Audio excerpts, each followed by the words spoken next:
ಆಪ್ಕಿ ಅದಾಲತ್ನಲ್ಲಿ ಆಚಾರ್ಯ ಪ್ರಮೋದ್ ಕೃಷ್ಣಂ ಅವರ ಮೇಲಿರುವ ಆರೋಪವೆಂದರೆ ಇವರು ಅಸಂಸ್ಕೃತ ಭಾಷೆಯನ್ನು ಉಪಯೋಗಿಸುತ್ತಾರೆ ಎಂಬುದು. ಈಗ ಆಚಾರ್ಯ ಅವರೇ, ನಿಮ್ಮೇಲೆ ಸಾಕಷ್ಟು ಕಂಪ್ಲೇಂಟ್ಸ್ಗಳು ಬಂದಿದೆ ನನಗೆ. ಮತ್ತೆ ನಿಮ್ಮೆಲ್ಲ ಸಮಸ್ಯೆಗಳು ಏನು ಅಂತಂದ್ರೆ ನೀವು ಮಾತಾಡುವಂತ ಮಾತುಗಳ ಬಗ್ಗೆ, ನೀವು ಉಪಯೋಗಿಸುವಂತ ಪದಗಳ ಬಗ್ಗೆ. ಅಂದ್ರೆ ನೀವು ಸಂಸತ್ನಲ್ಲಿ ಸಿಂಗೂರ್ ಸ್ಥಾಪನೆಯಾದಾಗ ನೀವ್ ಹೇಳಿದ್ರಿ ದೇವತೆಗಳು ಪುಷ್ಪವೃಷ್ಟಿ ಮಾಡ್ತಾ ಇದ್ದಾರೆ ಅಂತ, ನಂತರ ಹೇಳಿದ್ರಿ ಕತ್ತೆಗಳು ಕೂಗಾಡ್ತಾ ಇದ್ವು ಅಂತ. ಇದು ಸಂತರು ಮಾತಾಡುವಂತ ಭಾಷೆನಾ? ನಾನು ಬರ್ದಿದ್ದೆ, ಧರ್ಮದಂಡ ಸ್ಥಾಪನೆಯಾಗಿದೆ, ದೇವತೆಗಳು ಪುಷ್ಪವೃಷ್ಟಿ ಮಾಡ್ತಾ ಇದ್ದಾರೆ ಮತ್ತು ಕತ್ತೆಗಳು ಕೂಕೊಳ್ತಾ ಇವೆ. ಮತ್ತೆ ಈ ನ್ಯಾಯಾಲಯದಲ್ಲಿ ನೀವು ತುಂಬಾ ದೊಡ್ಡ ವಕೀಲರು, ಮತ್ತೆ ನೀವು ಯಾವ ರೀತಿ ಆರೋಪ ಮಾಡೋಕೆ ಸಂಕಲ್ಪ ಮಾಡ್ಕೊಂಡು ಬಂದಿದ್ದೀರಾ ಅಂದ್ರೆ ನನ್ನ ನೀವತ್ತು ನೇಣಿಗೆ ಹಾಕ್ಸೇ ಹೋಗೋದು ಅಂತ. ನಂದೊಂದು ಪ್ರಶ್ನೆ ಇದೆ. ಈಗ ನಾನು ಯಾರಾದ್ರೂ ನಾಯಕರ ಹೆಸರು ತಗೊಂಡ, ಯಾವ್ದಾದ್ರೂ ಪಾರ್ಟಿ ಹೆಸರು ತಗೊಂಡ, ಯಾವ್ದಾದ್ರೂ ವ್ಯಕ್ತಿ ಹೆಸರು ತಗೊಂಡ, ರಜತ್ ಅವರೇ, ಯಾವುದೇ ವ್ಯಕ್ತಿಯನ್ನ ಕತ್ತೆ ಅಂತ ಕರೆಯೋಕ್ಕಾಗಲ್ಲ, ಹಾಗೆ ಒಂದು ಕತ್ತೆಯನ್ನ ಮನುಷ್ಯ ಕೂಡ ಅನ್ನೋಕ್ಕಾಗಲ್ಲ.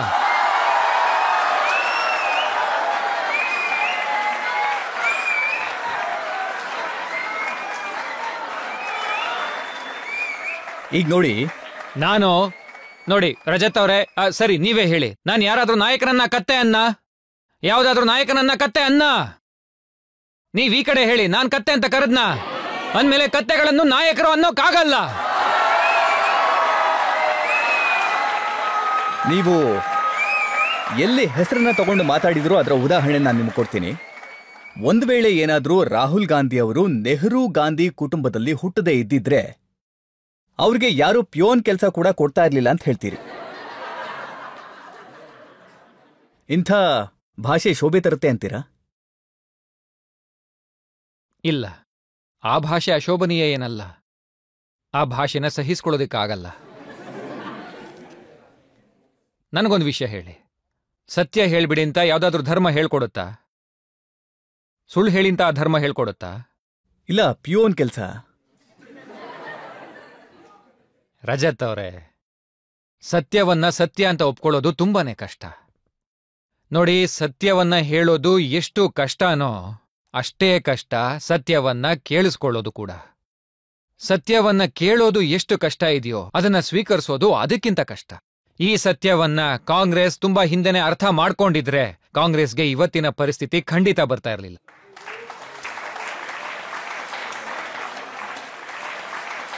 ನೋಡಿ, ನನ್ಗೆ ಗೊತ್ತಿಲ್ಲ ಈ ಭಾಷೆ ಎಷ್ಟರ ಮಟ್ಟಿಗೆ ಸರಿ ಅಂತ. ನೀವ್ ಹೇಳ್ತೀರಾ ರಾಹುಲ್ ಗಾಂಧಿಗೇನು ಗೊತ್ತಾಗೋದೇ ಇಲ್ಲ, ಅವರೊಬ್ಬ ಸ್ಲಿಪ್ ಮಾಸ್ಟರ್ ಅಂತ. ಕೆಲವೊಂದ್ಸಲ ಹೇಳ್ತೀರಾ ಅವರ ಬುದ್ಧಿವಂತಿಕೆಲೇನೋ ಲೀಕೇಜ್ ಇದೆ ಅಂತ. ಸರಿ, ನನ್ಗೊಂದು ವಿಷಯ ಹೇಳಿ, ರಾಹುಲ್ ಗಾಂಧಿ ಅವ್ರಿಗೆ ಯಾವ ಬೆಳೆ ಹೇಗಿರುತ್ತೆ ಅನ್ನೋದೇ ಗೊತ್ತಿಲ್ಲ, ಅವರು ರೈತರ ಬಗ್ಗೆ ಮಾತಾಡಕ್ ಹೋಗ್ತಾರೆ. ನೀವು ನಂಬ್ತೀರಾ ಇದನ್ನ? ಅಷ್ಟು ಸಣ್ಣ ವಿಷಯ, ಬೆಳೆಗಳ ಬಗ್ಗೆ ಸ್ವಲ್ಪ ಕೂಡ ತಿಳ್ಕೊಳ್ದೆ ರೈತರ ಬಗ್ಗೆ ಮಾತಾಡಕ್ ಹೋಗ್ತಾರೆ. ಯಾವತ್ತು ಕೃಷಿ ಭೂಮಿ ನೋಡಿಲ್ಲ, ಯಾವ ಹಳ್ಳಿಯಲ್ಲೂ ಕೂಡ ಇದ್ದಿಲ್ಲ ಅವರು. ಆದ್ರೆ ಇಂಟರ್ನೆಟ್ ಅಲ್ಲಿ ನೋಡಿರ್ಬೋದು, ನನ್ನ ಹಳ್ಳಿ ನನ್ನ ದೇಶ ಅಂತ. ನನ್ನ ಮಾತನ್ನ ಸ್ವಲ್ಪ ಅರ್ಥ ಮಾಡ್ಕೊಳ್ಳೋಕೆ ಪ್ರಯತ್ನ ಪಡಿ. ನನಗೆ ಗೊತ್ತು ನೀವು ನನ್ನ ಅಪರಾಧಿ ಮಾಡಬೇಕು ಅಂತ ನಿರ್ಧಾರ ಮಾಡಿದೀರಾ ಅಂತ. ನಾನು ರಾಹುಲ್ ಗಾಂಧಿಯವರ ವಿರೋಧಿ ಅಲ್ಲ, ನಾನು ಅವ್ರನ್ನ ಯಾವುದೇ ಕಾರಣಕ್ಕೂ ವಿರೋಧ ಮಾಡಲ್ಲ. ನಾನು ಒಂದು ವೇಳೆ ರಾಹುಲ್ ಗಾಂಧಿ ಅವ್ರನ್ನ ವಿರೋಧಿಸಿದ್ರೆ ನಾನು ಯಾಕೆ ಸಲಹೆ ಕೊಡ್ತಾ ಇದ್ದೆ, ರಾಮನ ಆಮಂತ್ರಣವನ್ನ ನಿರಾಕರಿಸಬೇಡಿ, ಆ ಆಮಂತ್ರಣ ಸಿಗೋದು ನಿಜವಾಗ್ಲೂ ಸೌಭಾಗ್ಯ, ಆ ಆಮಂತ್ರಣವನ್ನ ನಿರಾಕರಿಸಿದ್ರೆ ನಿಮ್ಗೆ ನಿಲ್ಲೋಕೆ ನೆಲೆ ಸಿಗಲ್ಲ ಅಂತ. ನೋಡಿ, ನಾನು ಒಂದು ವೇಳೆ ಆ ರೀತಿ ಒಂದು ವೇಳೆ ನಾನೇನಾದ್ರೆ ಈ ಮೊದಲು ನೀವು ಅವ್ರ ಬಗ್ಗೆ ಈ ತರ ಮಾತಾಡಿರ್ಲಿಲ್ಲ. 3 ವರ್ಷಗಳ ಹಿಂದೆ ನೀವು ಹೇಳ್ತೀರಾ ರಾಹುಲ್ ಗಾಂಧಿ ಅವರು ದೇಶಕ್ಕಾಗಿ ತ್ಯಾಗ ಮಾಡಿದ ಕುಟುಂಬದಿಂದ ಬಂದವರು ಅಂತ ಹೇಳ್ತೀರಾ. ರಾಹುಲ್ ಗಾಂಧಿ ಒಳ್ಳೆ ವ್ಯಕ್ತಿ, ರಾಹುಲ್ ಗಾಂಧಿ ನಿಜವಾದ ದೇಶಭಕ್ತ ಅಂದಿದ್ರಿ. ನಾನು ಈಗ್ಲೂ ಅದನ್ನೇ ಹೇಳ್ತೀನಿ, ಅವರ ಪರಿವಾರದವರು ದೇಶಕ್ಕಾಗಿ ಬಲಿದಾನ ಮಾಡಿದ್ದಾರೆ. ಆದರೆ ಆ ಕುಟುಂಬ ಮಾಡಿರೋ ಬಲಿದಾನದ ಫಲವನ್ನ ನೀವು ಎಲ್ಲಿ ತನಕ, this is the most important question in front of us. ಇದು ತುಂಬಾ ದೊಡ್ಡ ಪ್ರಶ್ನೆ. ನಾನು ನಿಮ್ಗೆ ಹೇಳ್ತೀನಿ ದೊಡ್ಡ ಪ್ರಶ್ನೆ ಏನು ಅಂತ. ದೊಡ್ಡ ಪ್ರಶ್ನೆ ಏನು ಅಂತಂದ್ರೆ ನೀವ್ ಹೇಳ್ತೀರಿ ರಾಹುಲ್ ಗಾಂಧಿ ರಾಮ ವಿರೋಧಿ ಮತ್ತೆ ಸನಾತನ ವಿರೋಧಿ ಅಂತ.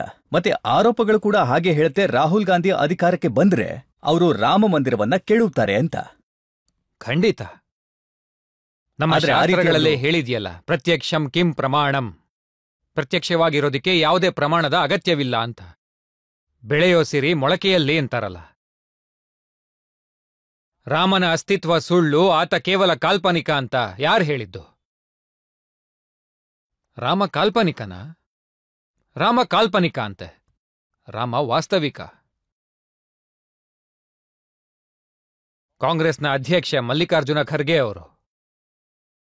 ಅವರು ಒಂದು ಪಬ್ಲಿಕ್ ಮೀಟಿಂಗ್ನಲ್ಲಿ ಇಡೀ ಜಗತ್ತಿನ ಮುಂದೆ ಏನ್ ಹೇಳ್ತಾರೆ ಗೊತ್ತಾ ರಜತ್ ಅವರೇ? ಮತ್ತೆ ಈ ಬಾರಿ ನರೇಂದ್ರ ಮೋದಿ ಅವರು ಪ್ರಧಾನಮಂತ್ರಿ ಆದ್ರೆ ಸನಾತನದ ರಾಜ್ಯ ಹುಟ್ಕೊಳ್ಳುತ್ತೆ ಅಂತಾರೆ. ಗೊತ್ತಾ? ಅವರ ಸುಪುತ್ರ ಇದಾರಲ್ಲ, ಅವ್ರು ಹೇಳ್ತಾರೆ ಸನಾತನ ಇಸ್ ಅ ಡರ್ಟಿ ವರ್ಡ್ ಅಂತ. ಒಂದು ಪಾರ್ಟಿ ಇದೆ, DMK, ಕಾಂಗ್ರೆಸ್ ಪಾರ್ಟಿ, ಮತ್ತೆ ರಾಹುಲ್ ಗಾಂಧಿ ಅವರ ತುಂಬಾ ನೆಚ್ಚಿನ ಪಾರ್ಟಿ ಅದು. ಅವ್ರು ಹೇಳ್ತಾರೆ ಸನಾತನ ಏನಿದೆ ಅದು ಡೆಂಗು ಮಲೇರಿಯಾ ಕೋಡ್ ಇದ್ದ ಹಾಗೆ ಅಂತ. ಅದಕ್ಕೆ ನಾನು ಹೇಳ್ದೆ, ಈ ಡೆಂಗು ಮಲೇರಿಯಾ ಕೋಡ್ ಸೇರ್ಕೊಂಡೆ DMK ಆಗಿರೋದು. DMK ಫುಲ್ ಫಾರ್ಮೇ ಅದು ಅಂತ, ಡೆಂಗು ಮಲೇರಿಯಾ ಕೋಡ್. ದೇವಸ್ಥಾನಕ್ಕೆ ಜನ ಹೋಗೋದೆ ಹುಡುಗಿರು ಚುಡಾಯಿಸಕ್ಕೆ ಅಂತಾರೆ. ಇದನ್ ಯಾರು ಹೇಳಿದ್ದು? ಹೇಳಿ, ಯಾರು ಹೇಳಿದ್ದು ಅಂತ. ಅವ್ರನ್ನು ಕರೆಸಿ, ಇಲ್ಲಿಗೆ ಕರೆಸ್ಬೇಕು ತಾನೆ. ಆದ್ರೆ ನನ್ಗೇನನ್ಸುತ್ತೆ ಗೊತ್ತಾ ರಜತ್ ಅವರೇ, ನೀವು ನಮ್ಮಂತ ಬಡ ಬಗ್ರನ್ನ ಕರ್ಕೊಂಡ್ ಬಂದು ಇಲ್ಲಿ ಕೂರ್ಸಿ ಅಪರಾಧಿಗಳನ್ನ ಮಾಡ್ತೀರಾ. ರಾಹುಲ್ ಗಾಂಧಿ ಅವ್ರನ್ನೆಲ್ಲ ನೀವು ಮಾಡಲ್ಲ, ನೀವು ಹೆದರ್ತೀರಾ ಅನ್ಸುತ್ತೆ.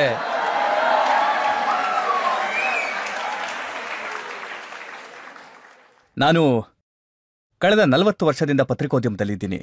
ಹೆದರುವಂತ ಅವಶ್ಯಕತೆ ಯಾವತ್ತೂ ಬಂದಿಲ್ಲ. ನಾವು ಯಾರಿಗೂ ಹೆದರಲ್ಲ.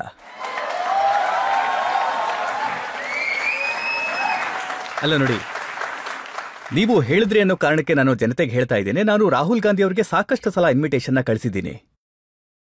ಪರ್ಸನಲ್ ಆಗೂ ಕೂಡ ನಾನು ಅವ್ರನ್ನ ಕರೆದಿದ್ದೀನಿ, ಪತ್ರ ಕೂಡ ಬರೆದಿದ್ದೀನಿ, ಮತ್ತೆ ಮೇಲ್ ಕೂಡ ಮಾಡಿದ್ದೀನಿ. ಮತ್ತೆ ನನಗೆ ನಂಬಿಕೆ ಇದೆ, ಒಂದಲ್ಲ ಒಂದಿನ ಅವ್ರಿಗನ್ಸುತ್ತೆ ನಾನು ನಿಜಕ್ಕೂ ಆಪ್ಕೆ ಅದಾಲತ್ಗೆ ಬರಬೇಕು ಅಂತ. ನಾನು ಖಡಾಖಂಡಿತವಾಗಿ ಹೇಳ್ತೀನಿ, ಅವ್ರಿಗೆ ಯಾವತ್ತೂ ಹಾಗನ್ಸಲ್ಲ. ಯಾವತ್ತೂ ಕೂಡ ಅನ್ಸಲ್ಲ.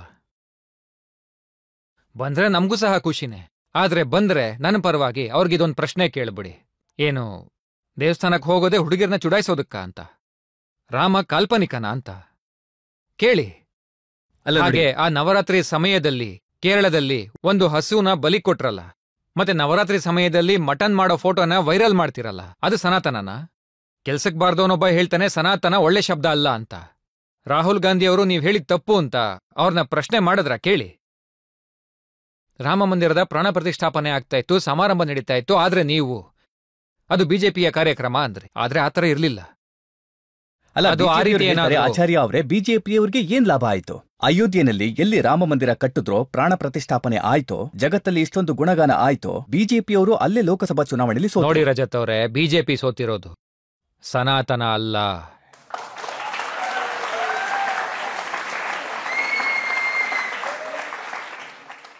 ಭಾರತೀಯ ಜನತಾ ಪಾರ್ಟಿಯ ಕ್ಯಾಂಡಿಡೇಟ್ ಸೋತಿರೋದು, ಹಿಂದುತ್ವ ಸೋತಿಲ್ಲ.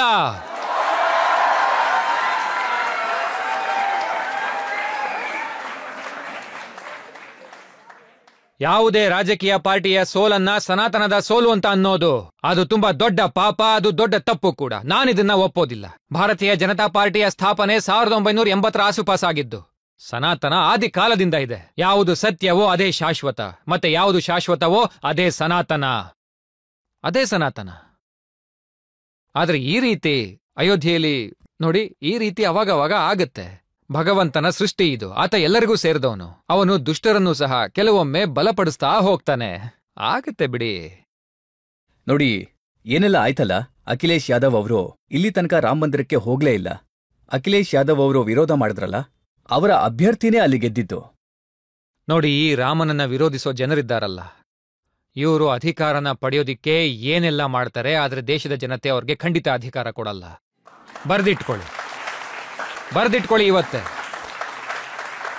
1-2 ಸೀಟ್ ಗೆಲ್ಲೋದು, 3-4 ಸೀಟ್ ಗೆಲ್ಲೋದು, 1-2 ರಾಜ್ಯಗಳಲ್ಲಿ ಸರ್ಕಾರ ಮಾಡೋದು, ಇದೆಲ್ಲ ನಡೀತಾ ಇರುತ್ತೆ. ಭಗವಂತ ಕೆಲವೊಮ್ಮೆ ಅಸುರ ಶಕ್ತಿಗಳನ್ನು ಸಹ ಬಲಪಡಿಸ್ತಾ ಹೋಗ್ತಾರೆ.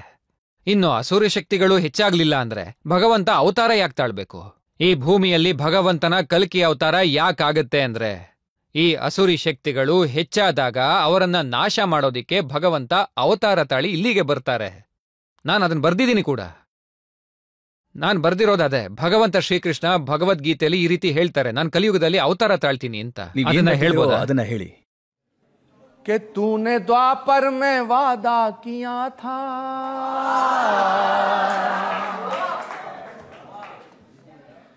तूने द्वापर में वादा किया था कि कलयुग में संभल में आऊंगा, जब बढ़ने लगेगा अंधेरा आके धरती पे उसको मिटाऊंगा।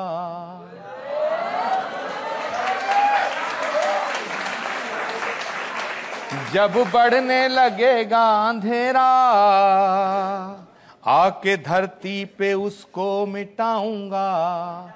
अरे स्वागतम कल की शरणागतम कल की, अरे स्वागतम कल की शरणागतम कल की, अरे स्वागतम कल की। ನನ್ ಜೊತೆ ಹಾಡಿ. स्वागतम कल की शरणागतम कल की, अरे स्वागतम कल की शरणागतम कल की, अरे स्वागतम कल की शरणागतम कल की।